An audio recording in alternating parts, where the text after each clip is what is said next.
Hi guys! Welcome back to Chef in Training episode 5. Today we are going to make some salmon Wellington. But there's a catch. I can only make this with no pieces of whole salmon, so I need a plan B. I will use minced salmon instead. If you're not familiar, minced salmon looks like this. This is where I get my salmon products from. I highly recommend them. Their salmon are fresh and delicious. Now back to the recipe. By the way, if you're looking for the ingredients, it'll be down in the description box below.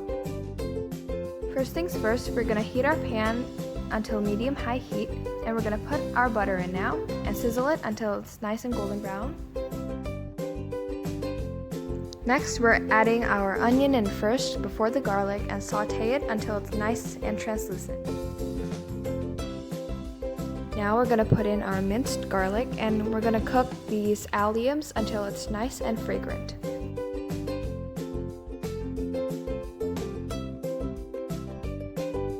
Next, we're going to put one of our main ingredients for the salmon Wellington in a pan, which is the spinach. The amount seems pretty aggressive, but the spinach is going to wilt down in the pan and be perfect for our salmon Wellington. If you want your spinach to be more uniform, you can cut it a little bit smaller than I did here. For the next step, we'll need our cheeses and also some breadcrumbs.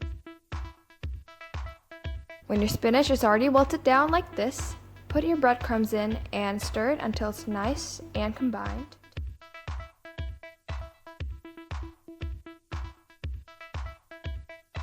Followed by your cheese. Today I'm using some ricotta and also a little bit of shredded Parmesan. But you can use other varieties as well, such as cheddar, Gruyere, and cream cheese.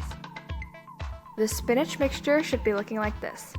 I know it looks kind of weird and thick and kind of funky too, but this is exactly what we need. Prepare your parchment-lined pan and lay your puff pastry right into that pan. We're going to put in our minced salmon little by little into the puff pastry, and we're going to make a rectangular shape so it resembles a whole piece of salmon.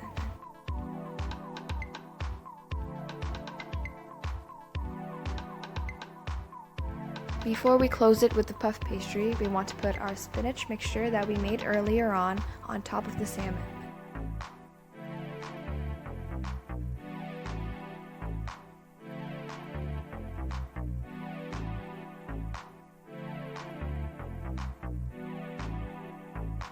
That's all set. We're going to fold in the puff pastry and we're going to seal it with our hands and cutting the excess off. You must also crimp it with a fork to make sure that anything does not leak out of that puff pastry packaging.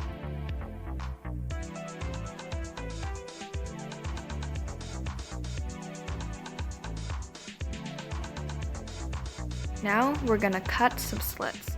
You can do it however design that you want, but I'm just going with the classic crisscross here.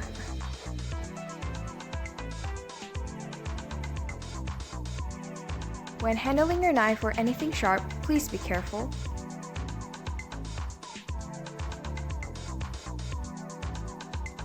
We're gonna beat up 1 egg into a bowl, and that's gonna be our egg wash. And then we're going to use a pastry brush to brush it on top of the puff pastry so it'll be golden brown once it bakes.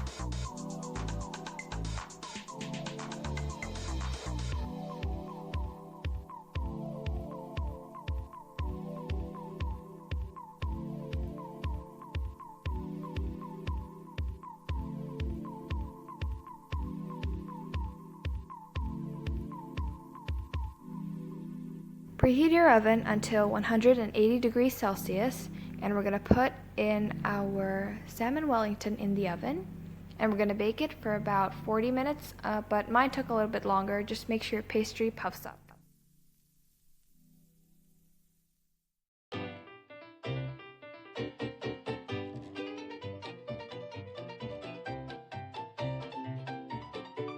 And this is our final product. So I served mine with some mashed potatoes and also some steamed vegetables on the side. Thank you so much for watching. Don't forget to hit that like button and subscribe. Happy cooking!